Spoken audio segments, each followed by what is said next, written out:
حضرت عمران اور ان کی بیوی حنا دونوں اللہ کے محب اور پاک بندے تھے۔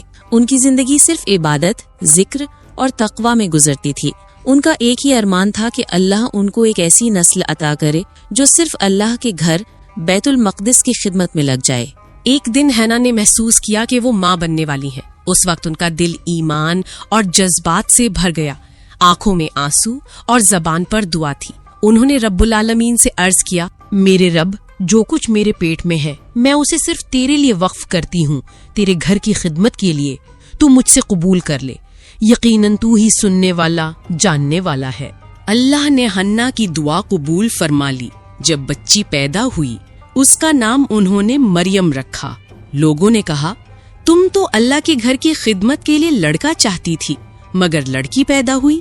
لیکن اللہ تعالیٰ نے فرمایا، لڑکی لڑکے جیسی نہیں ہوتی، اور میں اس لڑکی کو مریم کا نام دیا اور اسے اور اس کی نسل کو شیطان مردود سے حفاظت دی۔ یوں پہلی نظر سے ہی صاف تھا کہ مریم علیہ السلام ایک خاص مقام کے لیے چنی گئی ہیں۔ ان کی زندگی پاکیزگی، عبادت اور اللہ کی قربت کے لیے تیار کی گئی۔ اللہ تعالیٰ نے مریم علیہ السلام کی تربیت کا ذمہ اپنے پیغمبر حضرت زکریا علیہ السلام کے حوالے کیا۔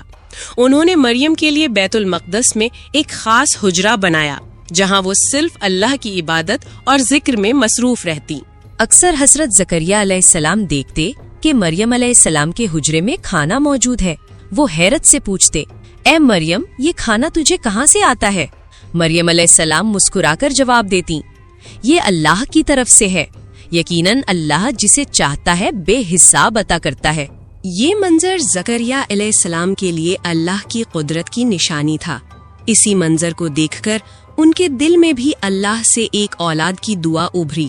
جب مریم علیہ السلام جوان ہوئی تو ان کا ہر لمحہ پاک، حیا اور عبادت کا منظر بن گیا۔ فرشتے آتے اور ان سے مخاطب ہوتے قرآن کے لفظوں میں، اور یاد کرو جب فرشتوں نے کہا، اے مریم، اللہ نے تجھے چنا ہے، تجھے پاک بنایا ہے اور سب عورتوں پر تجھے برتریت دی ہے۔ اپنے رب کے سامنے اطاعت گزار رہو، سجدہ کرو اور رکوع کرنے والوں کے ساتھ رکوع کرو۔ یہی وہ وقت تھا جب اللہ نے ان کو بڑے امتحان کے لیے تیار کرنا شروع کیا۔ ایک دن مریم علیہ السلام بیت المقدس سے دور ایک مقام پر تنہا عبادت کر رہی تھیں۔ اچانک ایک روشنی کا نور ان کے سامنے آیا۔ وہ گھبرا گئیں۔ یہ فرشتہ جبرائیل علیہ السلام تھے جو ایک بشر کی شکل میں آئے۔ مریم علیہ السلام نے کہا، میں تجھ سے رحمان کی پناہ مانگتی ہوں، اگر تو اللہ کا ڈر رکھتا ہے تو مجھ سے دور ہو جا۔ فرشتہ بولا، میں تو صرف تیرے رب کا پیغام لایا ہوں کہ تجھے ایک پاک بیٹا عطا کیا جائے۔ مریم علیہ السلام نے حیرت سے کہا، میرے پاس تو کسی مرد نے ہاتھ تک نہیں لگایا، پھر کیسے میرا بچہ ہو سکتا ہے؟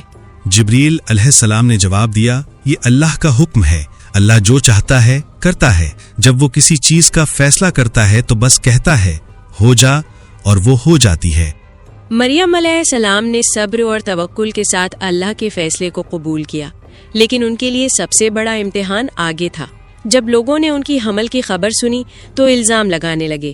کسی نے سمجھنے کی کوشش نہ کی، سب نے ان کو غلط سمجھا۔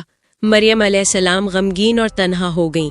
اللہ نے ان کو تسلی دی، اور جب وہ جنم کے وقت ایک کھجور کے درخت کے پاس گئیں تو ایک آواز آئی، غم نہ کر، تیرے رب نے تیرے نیچے ایک چشمہ جاری کر دیا ہے، اور اس کھجور کے درخت کو ہلا، نرم پکی ہوئی کھجوریں تیرے سامنے گریں گی، کھانا پینا اور اپنی آنکھ ٹھنڈک پانا۔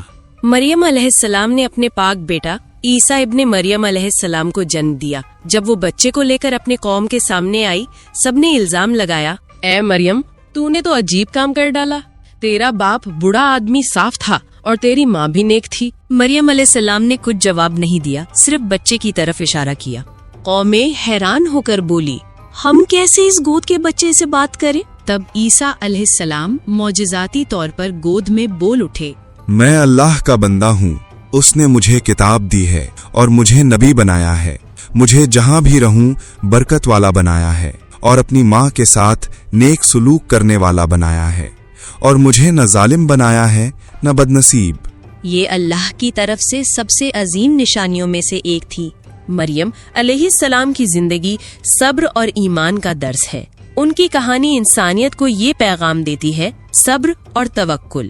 مصیبت میں بھی اللہ پر بھروسہ رکھو۔ اللہ کا رزق اللہ کے خزانے سے آتا ہے، چاہے دنیا نہ سمجھے۔ حق کی عزت، جو اللہ کے پیغام کو قبول کرے اس کی عزت اللہ اٹھاتا ہے۔ مریم علیہ السلام اور عیسیٰ علیہ السلام کی زندگی قرآن میں آیت کے طور پر بیان کی گئی ہے۔ دونوں انسانیت کے لیے ہدایت اور روشنی کا چراغ بن گئے۔